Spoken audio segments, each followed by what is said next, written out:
बघा इथं भैरव, काशीचा भैरव आणि विष्णूचं युद्ध झालं ते दृश्य दाखविलेलं आहे. ते युद्ध अशासाठी झालं ब्रह्म श्रेष्ठ का विष्णू श्रेष्ठ, त्याच्यासाठी परत महादेव आलेले आहेत खाली. बघा अशी सगळी रचना आहे. तर काळभैरवानं काशीच्या विष्णूचं उजव्या हातात शिर धरलेलं आहे. तर मुंडकं शिरछेद केला होता. परत विष्णू महादेवान येऊन ते विनवणी करून हे केलं. बघा विष्णू रडतायत, या डोळ्यातून अश्रू निघतात. हे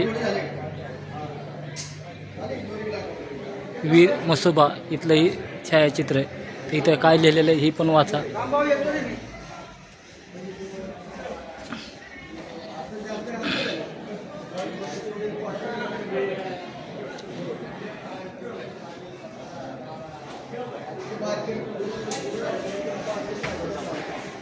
जेवढा होईल तेवढा व्हिडिओ माहितीसाठी देवस्थानाच्या साठी सर्वाला पाठवा. राम राम.